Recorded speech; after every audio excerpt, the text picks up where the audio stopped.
देखो बच्चों, यह कुत्ते की वफादारी पाठ का जो स्वाध्याय के जो प्रश्न बाकी है वह और भाषा सज्जता, इस वीडियो में मैं आपको ये समझाने जा रही हूँ। प्रश्न तीसरा है, नीचे दिए गए वाक्यों में रेखांकित शब्द का लिंग परिवर्तन करके वाक्य फिर से लिखिए। लिंग परिवर्तन यानी कि स्त्रीलिंग हो तो पुल्लिंग में और पुल्लिंग हो तो स्त्रीलिंग में हमें उसका लिंग परिवर्तन करके वाक्य फिर से लिखना है। जैसे कि उदाहरण के तौर पर यहाँ एक वाक्य दिया गया है कि घोड़ा दौड़ रहा है, तो घोड़ा घोड़ा यह पुल्लिंग शब्द है, तो पुल्लिंग शब्द का हमें स्त्रीलिंग करना है, तो घोड़ी।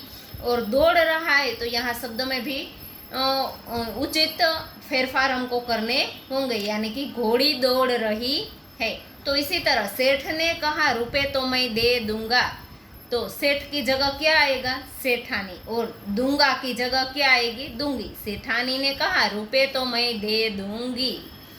बंजारे को बहुत दुख हुआ, तो बंजारे की जगह क्या आएगा, उसका स्त्रीलिंग शब्द बच्चों बंजारी, तो बंजारीन को बहुत दुख हुआ।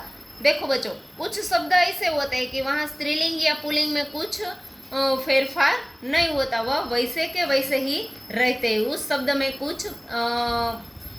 कुछ भी फेरफार नहीं होता। दुख हुआ तो दुख हुआ ही आएगा। ऊंट की पीठ पर सामान लदा है, तो ऊंट की जगह क्या आएगा बच्चों, उसका स्त्रीलिंग शब्द है ऊंटनी। ऊंटनी की पीठ पर सामान लदा है।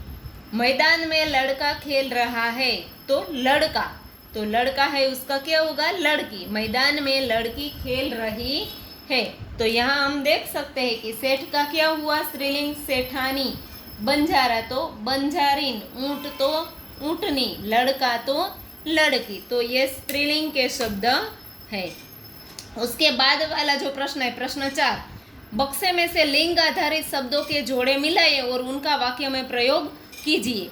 तो यहाँ जो शब्द दिए गए, ऊपर जो शब्द है और नीचे भी 2 लाइन में शब्द दिए गए, उसमें दोनों के लिंग के आधारित हमें जोड़ी बनानी है। जैसे कि गाय, तो उसकी जोड़ी कौन सी होती है, तो बैल। फिर उसका वाक्य प्रयोग करना है कि गाय का दूध सेहत के लिए अच्छा है, तो बैल किसान का दोस्त है। तो उसी तरह देव, शिष्य तो शिष्या, घोड़ा तो घोड़ी, शिक्षक तो शिक्षिका, देव तो देवी, नागिन तो नाग। ये हमने जोड़ी बना दी। अब जोड़ी के आधार पर उसके हमें वाक्य प्रयोग करने हैं। तो देखिए बच्चों, इसका जो वाक्य प्रयोग है वह मैं यहाँ आपको करके दिखाती हूँ। शिष्य तो शिष्या, तो शिष्य शब्द है, तो शिष्य पढ़ रहा है, शिष्य पढ़ रहा है। तो अब शिष्या का वाक्य प्रयोग इसी तरह से करेंगे, शिष्या पढ़ रही है। तो इस तरह से हम शब्द में से वाक्य बना सकते हैं। शिष्य और शिष्या, ये दोनों के मैंने वाक्य प्रयोग किए। देव प्रसन्न हुए, तो देवी प्रसन्न हुई। नागिन जहरीली है, तो नाग जहरीला है। ऐसे आप शब्द बना सकते हैं। घोड़ा दौड़ रहा है, तो घोड़ी दौड़ रही है।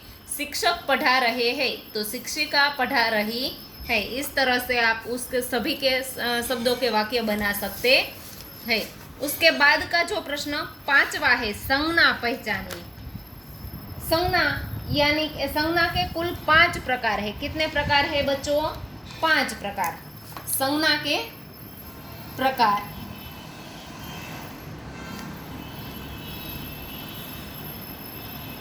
संज्ञा के 5 प्रकार है। कौन कौन से प्रकार है, ये मैंने आपको अगली कक्षा में पढ़ाया था। पहला है व्यक्तिवाचक संज्ञा, व्यक्तिवाचक संज्ञा।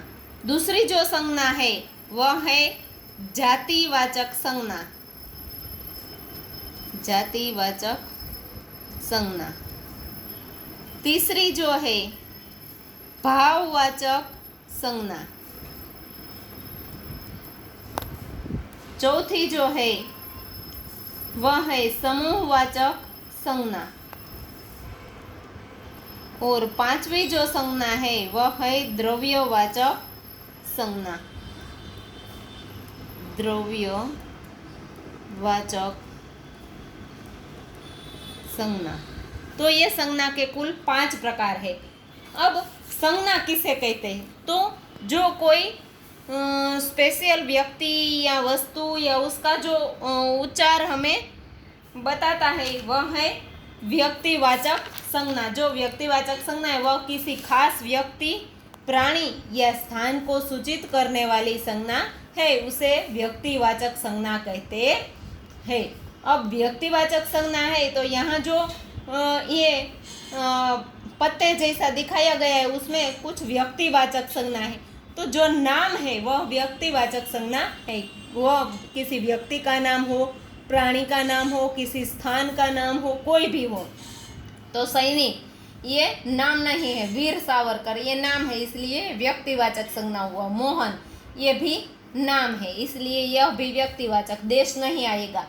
गुजरात ये हमारे राज्य का नाम है। गिरनार यह पर्वत का नाम है।